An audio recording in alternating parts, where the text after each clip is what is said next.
Hello दोस्तों, आप सभी का स्वागत है हमारे YouTube चैनल सारांश ज्ञान में। आपको पता है, जब लक्षद्वीप को हड़पने निकले थे पाकिस्तानी जहाज, फिर कैसे बन गया भारत का हिस्सा? क्यों भारतीय टूरिस्टों को लेना पड़ता है परमिट? पीएम मोदी जी के लक्षद्वीप दौरे की तस्वीरें सोशल मीडिया पर छाई हुई हैं। अरब सागर में पन्ने की तरह हरा दिखता है ये द्वीप समूह। वैसे तो भारत का हिस्सा है, लेकिन इस पर बात कम ही हुई है। कहा जाता है कि महात्मा गांधी की हत्या के हफ्तों बाद लक्षद्वीप तक इसकी खबर पहुंची। देश के बंटवारे के दौरान पाकिस्तान की नजर इस पर थी। फिर कैसे बन गया लक्षद्वीप भारत का हिस्सा? भारत पाकिस्तान विभाजन के दौरान जिन्ना चाहते थे कि हैदराबाद, कश्मीर और जूनागढ़ मुस्लिम बहुल होने की वजह से उनके देश में शामिल हो जाएं। सरदार पटेल की हिम्मत और सूझबूझ ने इन रियासतों को भारत से अलग होने से रोक लिया। जब ये बड़े सूबे भारत में मिलाए जा रहे थे, उस दौरान लक्षद्वीप बचा हुआ था। असल में दूर दराज होने की वजह से उस पर दोनों में से किसी देश का ध्यान तुरंत नहीं गया। दोनों अपनी अपनी तरफ से मेनलैंड रियासतों को अपने साथ करने की कोशिश में थे। सरदार पटेल ने अपनी दूरदर्शिता से 550 के करीब रियासतों को भारत में मिला लिया। 1947 में अगस्त का आखिर रहा होगा जब दोनों देशों की इस पर नजर पड़ी। व्यापार व्यवसाय से लेकर सेफ्टी के जहाज से भी ये द्वीप समूह काफी जरूरी था। पाकिस्तान ने सोचा कि मुस्लिम मेजॉरिटी होने की वजह से क्यों न लक्षद्वीप पर कब्जा कर लिया जाए। करीब उसी समय पटेल जी ने इस पर ध्यान दिया। उन्होंने दक्षिण रियासतों के मुदालियर भाइयों से कहा कि वे सेना लेकर फटाफट लक्षद्वीप की ओर निकल जाएं। रामास्वामी और लक्ष्मण स्वामी मुदालियर वहां पहुंच गए और तिरंगा फहरा दिया। अलग अलग वेबसाइट में जिक्र है कि भारत के पहुंचने के कुछ देर बाद ही पाकिस्तानी युद्धपोत भी वहां आकर पहुंच गए, लेकिन भारतीय झंडे को फहरता देखकर वो वापस लौट गए। इस तरह से लक्षद्वीप, मिनियाक और अमीन दीवी द्वीप समूह भारत से जुड़ा हुआ है। पहले भी रह चुका है मैसूर रियासत का अंग। आइए जानते हैं कि भारत के लिए क्यों जरूरी है लक्षद्वीप। 36 छोटे छोटे द्वीपों का ये समूह देश की सुरक्षा के लिहाज से काफी अहम है। भारतीय सुरक्षा think tank United service institution of India के अनुसार, जैसे अंडमान और निकोबार द्वीप प्रशांत से हिंद महासागर में एंट्री और एग्जिट पॉइंट हैं, उतना ही अहम रोल लक्षद्वीप का भी है। ये अरब सागर में वेंटेज पॉइंट की तरह काम करते हैं, मतलब वहां से दूर दूर तक के जहाजों पर नजर रखी जा सकती है।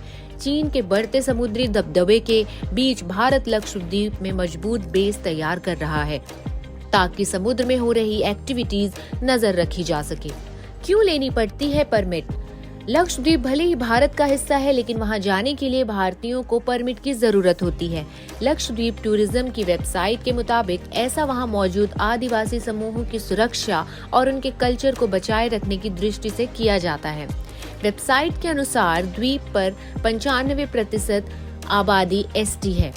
Union territory administration of Lakshadweep में साफ है कि सिर्फ सेना के जवान जो यहाँ काम कर रहे हों, उनके परिवार और सरकारी अधिकारियों को इस परमिट में छूट मिलती है। प्रधानमंत्री मोदी जी की लक्षद्वीप की यात्रा की बात जो दिखती है, उससे कहीं ज्यादा अधिक है। लक्षद्वीप रणनीतिक रूप में स्थित है, चीन की ओर झुकाव वाले देश के करीब है और यहाँ मुस्लिम बहुल आबादी है, जो लोकसभा चुनाव से पहले एक महत्वपूर्ण कारक है। प्रधानमंत्री नरेंद्र मोदी जी ने गुरुवार को अपनी लक्षद्वीप यात्रा की तस्वीरें साझा की, जहां उन्होंने स्थानीय लोगों के साथ बातचीत की, प्राचीन समुद्र तट के शानदार दृश्यों का आनंद लिया और स्नॉर्कलिंग की। उन्होंने कई तस्वीरें साझा करते हुए ट्वीट किया कि मैं अभी भी इसके द्वीपों की आश्चर्यजनक सुंदरता और यहाँ के लोगों की विश्वसनीय गर्मजोशी से आश्चर्यचकित हूँ। केंद्र शासित प्रदेश 2024 के लोकसभा चुनावों से पहले पीएम मोदी की दक्षिण की 2 दिवसीय यात्रा कार्यक्रम में एक पड़ाव था। तमिलनाडु और केरल राज्य अन्य 2 हैं। उन्होंने लक्षद्वीप में 1150 करोड़ रुपए से अधिक की विकासात्मक परियोजनाओं का उद्घाटन किया और शिलान्यास किया। लक्षद्वीप की प्राकृतिक सुंदरता से आश्चर्यचकित होकर पीएम मोदी जी ने इस द्वीप समूह को साहसी लोगों के लिए एक जरूरी यात्रा बताया। नए साल में यह उनकी पहली यात्रा थी और चुनाव से पहले बीजेपी के मिशन दक्षिण की शुरुआत की थी। गृह मंत्री अमित शाह ने लक्षद्वीप के लिए पीएम मोदी जी के पर्यटन प्रोत्साहन को दोहराया और द्वीप समूह के मनमोहक समुद्र तटों, नीले पानी के लगून और बहुत कुछ की प्रशंसा की। अमित शाह जी ने कहा, लक्षद्वीप में वैश्विक पर्यटन स्थल बनने की अपार संभावनाएं हैं। लक्षद्वीप को बढ़ावा देने के लिए प्रधानमंत्री नरेंद्र मोदी जी का आभार। इससे निश्चित रूप से पर्यटन और अर्थव्यवस्था को बढ़ावा मिलेगा और इस तरह यहाँ के लोगों का जीवन स्तर ऊपर उठेगा। चीन का उकसावा या फिर कुछ और है, आइए जानते हैं। लक्षद्वीप पहुंचे नरेंद्र मोदी जी तो मालदीव को क्यों लगी मिर्ची? दक्षिण एशिया में हिंद महासागर के बीच बसा देश मालदीव अपनी खूबसूरती के लिए दुनिया भर में ख्याति है। लेकिन प्रधानमंत्री नरेंद्र मोदी जी के लक्षद्वीप जाने और वहां से सोशल मीडिया पर अपनी फोटो डालने के बाद ही मालदीव और उसके कुछ नेता ऐसे बौखलाए हुए हैं। इसकी वजह से अब भारत और मालदीव के रिश्ते में दरार आ गई है। सवाल ये है कि आखिर इसकी वजह क्या है? क्यों प्रधानमंत्री मोदी जी के लक्षद्वीप दौरे से मालदीव के नेताओं को मिर्ची लगी? क्या मालदीव के नेताओं का भारत के खिलाफ दिया गया बयान चीन के उकसावे पर है या फिर इसके पीछे दुनिया के सबसे खूंखार आतंकी संगठन ISI का कोई बड़ा गेम प्लान है? दरअसल मालदीव एशिया महाद्वीप का सबसे छोटा सा देश है। कहने को तो ये देश के करीब 90,000 वर्ग किलोमीटर में फैला हुआ है, लेकिन जमीन के नाम पर इसके पास महज 298 वर्ग किलोमीटर का ही इलाका है। इतना छोटा सा है कि दिल्ली और मुंबई तो छोड़िए, लखनऊ के भी आगे नहीं निकला। लेकिन खूबसूरत इतना है कि दुनिया भर के लोग यहाँ आते हैं। मालदीव को अपने देश की खूबसूरती पर गुमान भी है। तभी तो जब प्रधानमंत्री मोदी जी लक्षद्वीप गए और वहां स्नॉर्कलिंग की और सोशल मीडिया पर लक्षद्वीप की खूबसूरती का जिक्र करते हुए उसे और बड़े टूरिस्ट डेस्टिनेशन के तौर पर डेवलप करने की बात की, तो मालदीव को मिर्ची लग गई। मालदीव के मंत्रियों ने लक्षद्वीप के बहाने पहले प्रधानमंत्री जी और फिर पूरे देश को ही लपेट लिया और उल्टी सीधी बयानबाजी करने लगे। मालदीव की सभी वेबसाइट और होटल बुकिंग कैंसिल। नतीजा ये हुआ कि भारत के पलटवार किया। वैसे ये पलटवार सरकार ने नहीं बल्कि सोशल मीडिया पर बैठे लोगों ने की, जिसमें बायकॉट मालदीव ट्रेंड करवा दिया। इसके बाद टूरिज्म की एक वेबसाइट ने मालदीव की सारी फ्लाइट्स और होटल बुकिंग कैंसिल कर दी। फिर भारत के सेलिब्रिटी भी देश के पक्ष में खड़े हो गए। सोशल मीडिया पर अमिताभ बच्चन से लेकर अक्षय कुमार और वीरेंद्र सहवाग ने टिप्पणी की तो सरकार की ओर से भारतीय उच्चायोग ने मालदीव सरकार से आपत्ति दर्ज करवाई। भारत की आलोचना पर 3 मंत्रियों को देना पड़ा इस्तीफा। इस मामले में मालदीव को अपने घर में विरोध का सामना करना पड़ा, जिसमें मालदीव के पूर्व राष्ट्रपति मोहम्मद नशीद, पूर्व राष्ट्रपति इब्राहिम मोहम्मद सोहेल और पूर्व विदेश मंत्री अब्दुल्ला शाहिद ने अपनी ही सरकार को नसीहत दे दी। नतीजा ये हुआ कि मालदीव बैकफुट पर आ गया और प्रधानमंत्री मोदी जी के साथ ही भारत की आलोचना करने वाले 3 मंत्रियों को इस्तीफा देना पड़ा। भारत से हर लोग 2 लाख से ज्यादा लोग जाते हैं मालदीव।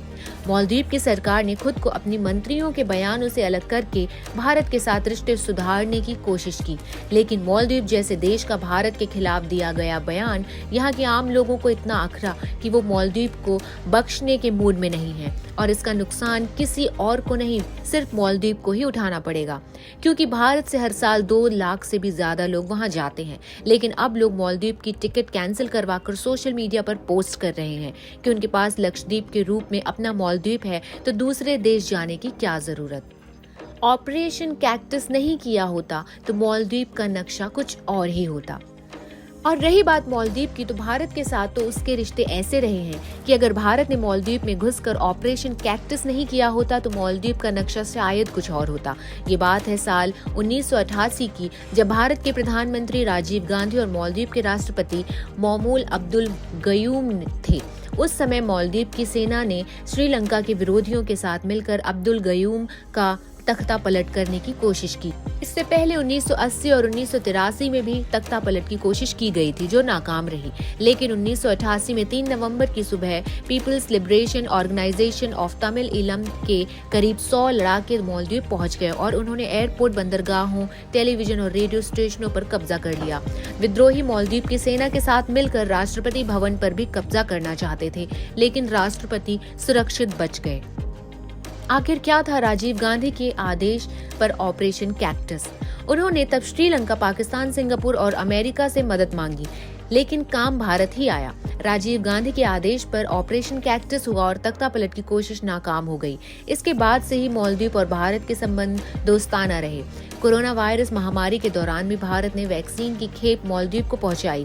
इसके अलावा 2014 में जब मालदीव में पानी का संकट आया था तो भारत ने अपने जहाजों में पानी भरकर देश के लोगों की प्यास बुझाई थी। अब मालदीव के जो पिछले राष्ट्रपति थे इब्राहिम मोहम्मद, उन्होंने तो इंडिया फर्स्ट की नीति लागू कर रखी है, लेकिन जिसने पिछले चुनाव में सोहेल की हार हुई और मुइज़्ज़ू मालदीव के राष्ट्रपति बने।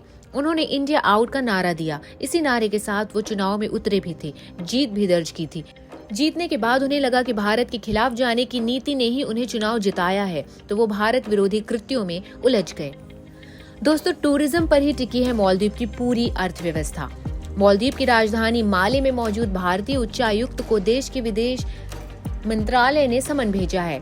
इससे पहले भारत ने नई दिल्ली में मौजूद मालदीव के राजदूत को तलब किया था और अब इसे भारत की तरफ से ले गए राजनयिक एक्शन का रिएक्शन माना जा रहा है। कुल मिलाकर अभी बात बनने से ज्यादा बिगड़ती नजर आ रही है। अगर बात बिगड़ती है तो उसका नुकसान भारत को नहीं बल्कि सीधे तौर पर मालदीव्स को ही होगा, जिसकी पूरी अर्थव्यवस्था टूरिज्म पर टिकी है। इसमें भी बड़ा हिस्सा भारत का है। भारत के तो टूरिस्ट मालदीव की बजाय लक्षद्वीप चले जाएंगे, लेकिन मालदीव को फिर से पानी के संकट का सामना करना पड़ा, तो अब मुश्किल है कि भारत फिर से अपने जहाजों के जरिए मालदीव को पानी पिलाए। दोस्तों, अगर आपको हमारा यह वीडियो पसंद आया है तो इसे लाइक करें, शेयर करें और सब्सक्राइब करें। Thank you.